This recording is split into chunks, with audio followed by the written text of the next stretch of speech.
I had to hop on this live before I lose my nerve.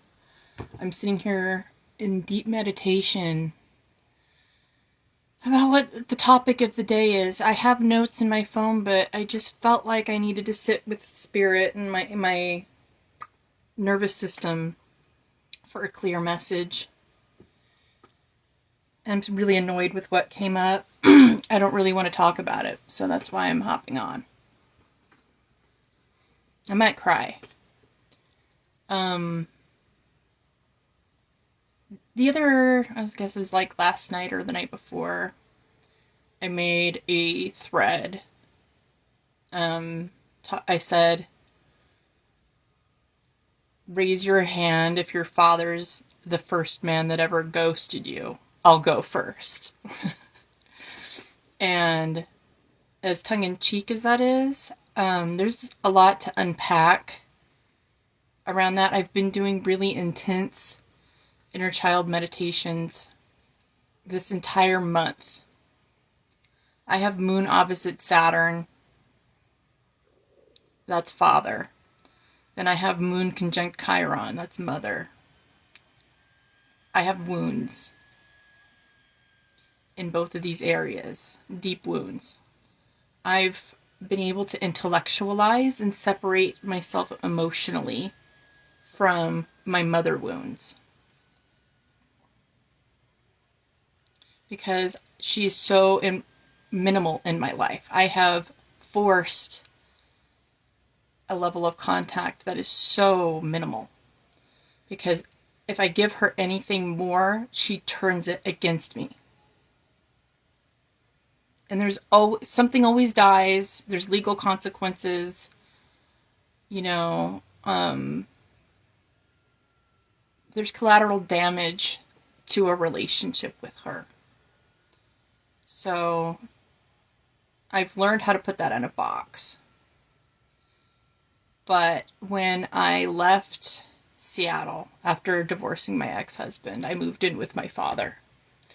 And none of his daughters, there's 3 of us. One is a half-sister, Angie, and then the one I was raised with, my sister, Carly. We all have had different experience with him. But I think at this point, as an adult, I'm the one who's lived with him as an adult the longest.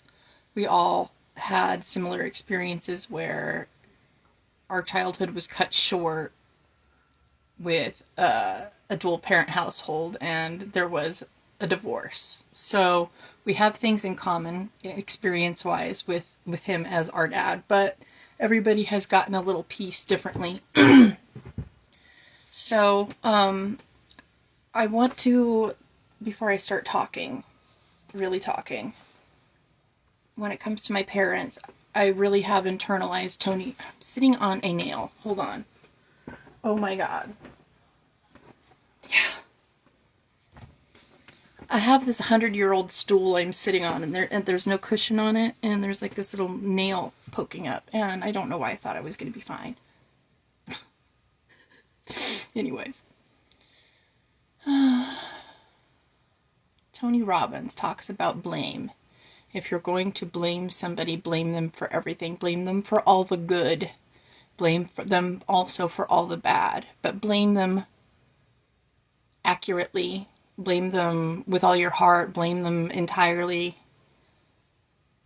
And bless them at the same time, basically. It's like the contrast was a beautiful thing. And it came from the Netflix documentary about Tony Robbins. So you can catch that. I don't know if it's still on there.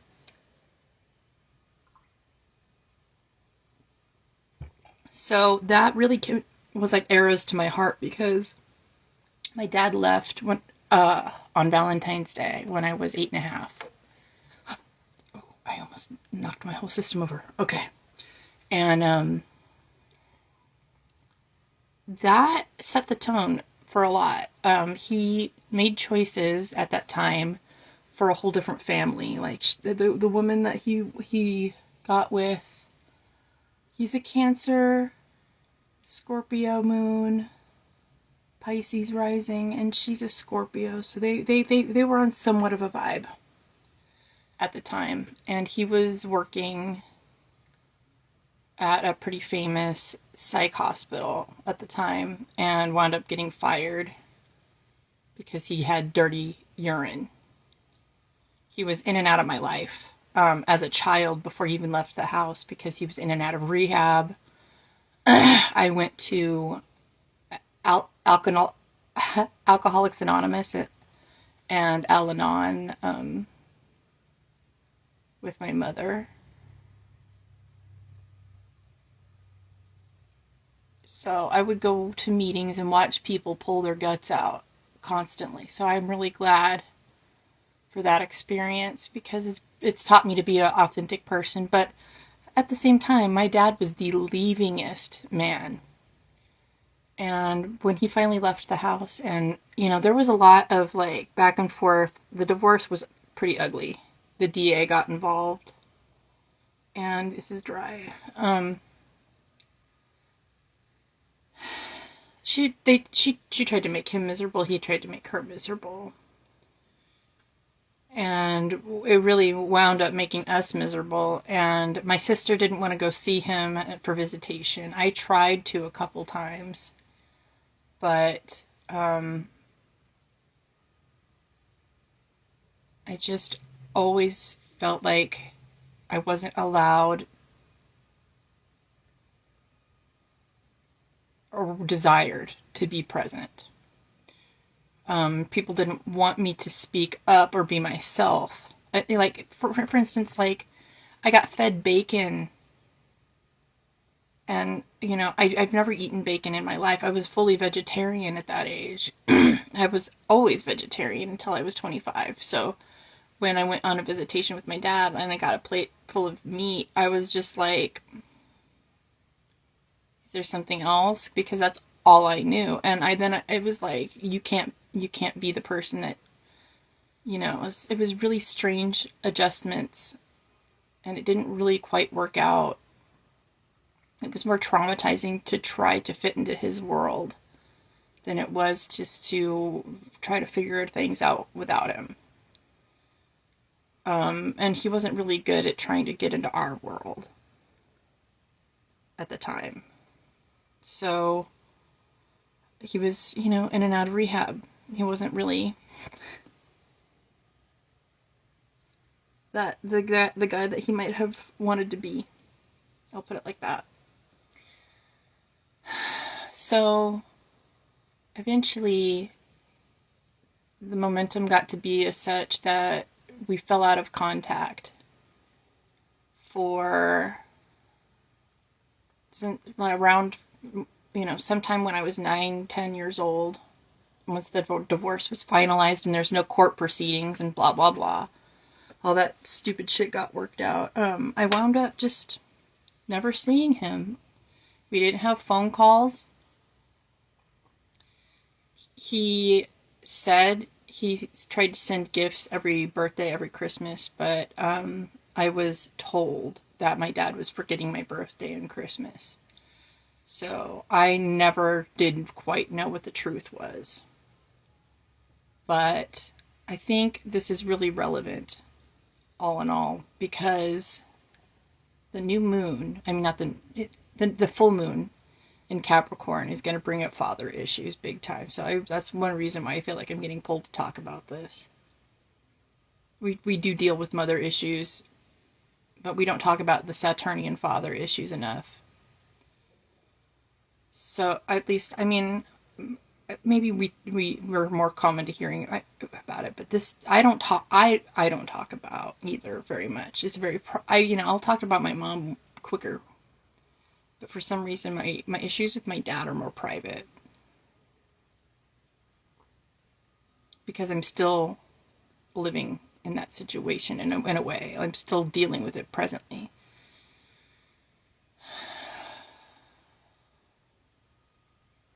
So there's always been this level of distance and disconnect. And I've always sensed a feeling of with both of my parents that I was a surprise. Accident surprise. My conception was not planned. The pregnancy was not planned. They were taking steps so that I wouldn't be here. And I still wound up being here.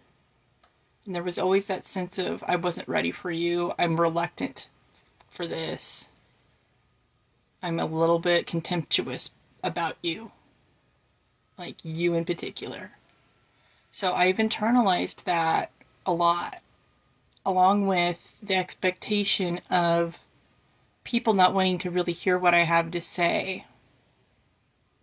I can't tell you how many times I've been told to shut up by my parents. I'm talking too much, or I'm, the tone of my voice is rankling them in some type of way. Even though I'm just me. It's like I remind my dad too much of my mother, and I remind my mother too much of my dad. And they both resent that also. So I'm like a layer cake of everything that they just wish they could forget. I've intellectualized all of this by now. I understand that love is complicated. I understand that you can love somebody and not necessarily like them. And I'm pretty sure that that's what's going on with my situation.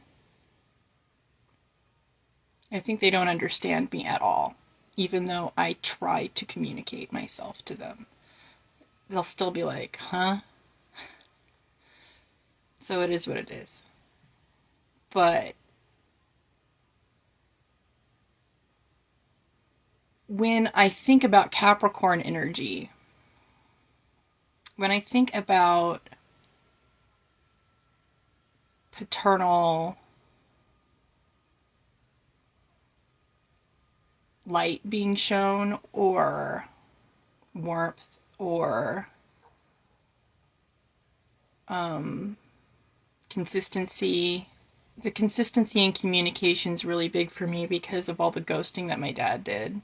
He was like, I didn't talk to my dad from like 9 years old to the time I was 18 and got married. And then he was in my life for like a year and a half. And then he had words with my ex-husband and ghosted me again until he invited me to move into his house when I was like 31, 32, 30, 31. So I have a lot of mistrust built into that relationship with him, where I feel like there's something that I'm going to do by having an emotion that's going to make you drop me like a ton of bricks. So I'm always feeling like I'm walking on eggshells around him to not show my emotions, happy or sad. Like, it's not acceptable to do anything but be a cog in the machine around him. And I don't know if I'm doing that to myself exactly, or if that's exactly what's expected, but I get relied on a lot to do things, perform tasks around the house. And nobody really says I love you, nobody really says good job, nobody really says, like, gives the validation or reassurance. That would be nice. It would make my day go a lot easier, and it would put me in my feminine a lot more for just a little reassurance. But I don't know if he's built for that. So I think, when I think Capricorn energy, my dad's a Cancer, so he's the opposite of Capricorn energy, but still it reflects that daddy energy to me. My grandfather was a Capricorn. Now, I spent a lot of time with him, like I told you a couple days ago. I spent a lot of quality time with my Capricorn grandfather, so I have examples when it comes to that. But even still, there was limits to expression with him too. So I've learned that it's better to contain myself. And as I sit here today, I'm learning how to accept parts of myself, because really at this point, I'm the only one rejecting me. You know, I've gotten into this habit of putting myself in a container because of XYZ, and it's not necessarily anybody's fault anymore. It's just, it's not a blame game. It just is a conditioning at this point that I can pick and choose to keep or not. So as I'm sitting here in this dichotomy of it's about to be Cancer season and we're having this full moon in Capricorn, I'm thinking about this sense of nurturing. It's in my second house, so I'm thinking about values along with that. What does it look like? My Capricorn house is the 8th, so it's a very heavy value energy, whether it's shared values or inheritance, all those 8th house shit, or the second house where it's things I value, things that bring me money, things that will enhance my life. And I have a lot of wounds in my parental areas which are connected to the money and relationships and values and things that I'm afraid of and things I feel limitations or a denial of, things that I have an empty second house. I have no placements in Cancer. So they say the pressure of an empty house, the expression of an empty house will be expressed from the planetary ruler of that house, which would be the moon. So we would refer back to my Gemini moon with those Saturnian and Chiron. So me processing this parental wound, this inner child wound this month is increasing my value, and I don't know how yet because my moon's in the 12th house. That's how astrology works. The tremendous amount of pain emotionally that I feel talking about this right now is exquisite. But it comes up every single day. It comes up every single day in my hypervigilance and in my masculine polarity, emotional polarity flaring up when I have things going on at work that I can't,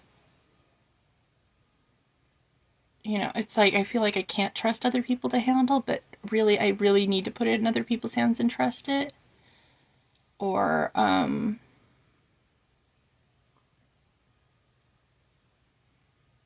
there's things that I've asked my dad to do and he can't do for me. And I don't think it's like a big deal, but it's just simple, like remembering to do remembering something that's important to me. And he's elderly. I don't know what his capabilities are for that. So I feel like there's a lot of time gone by, and I don't know if I'll ever be able to resurrect a certain amount of trust with my dad because of the state of his mind at his age and all the physical things he's been through by now. I don't know. I think the last person I had a healthy masculine relationship with was my grandfather, and he died in 2009.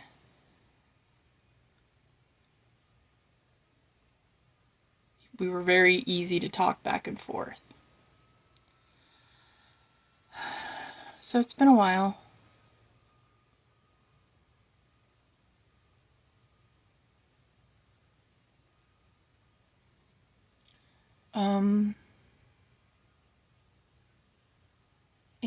And like I said, I'm blaming him for everything. There's a lot of good qualities to the things that I'm learning about being around my dad and what I'm learning around myself. And I have, because I've been in my dad's house, I've had the blessing of being able to cultivate things like the videos I make every day and be able to express my value to the world So I do have a tremendous amount of gratitude for where I am in life, and I don't want this to be misunderstood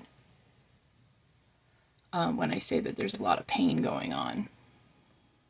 But I don't know if you've ever been in the same room with somebody and felt rejected to your face while they're sitting right there. There's like no welcoming energy. The actions are bulldozing. There's like little micro aggressions, little passive aggressions, and they all stack up, and it's just like, okay, I understand.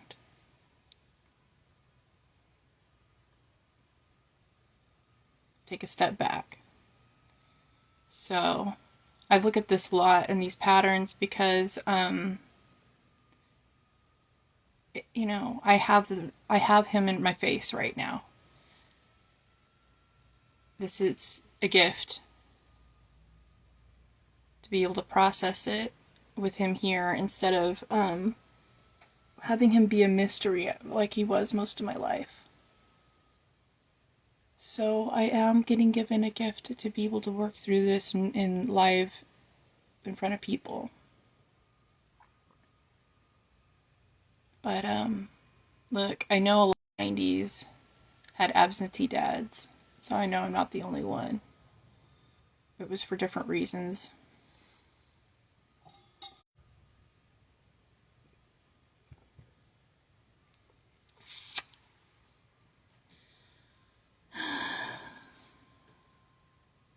You see what I do about my intense emotions, though. I am not hiding that at all. I am living out in the open. I get outside. I move my body. I work on my goals every day. I work on my clients every day when I have clients. And I stay busy.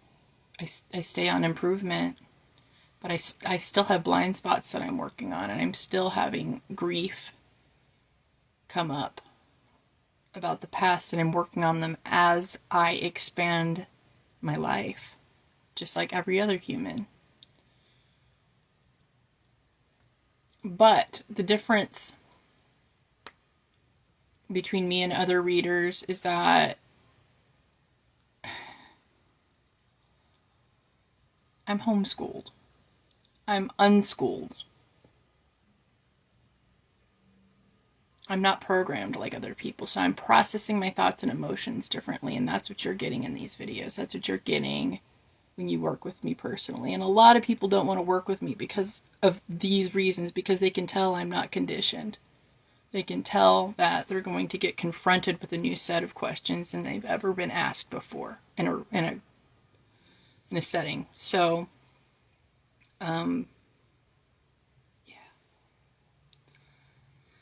So I blame my dad because my uniqueness is bred upon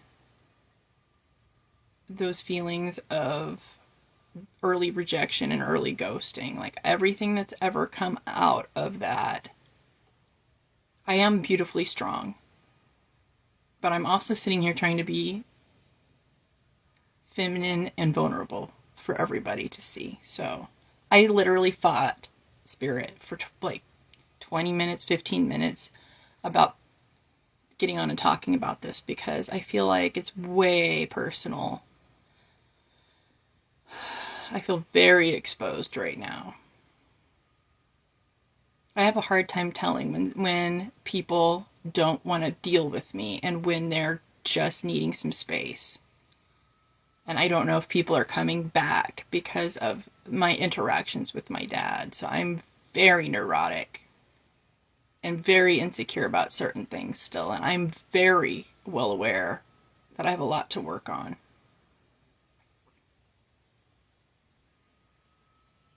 And not go into immediate self-abandonment and blame.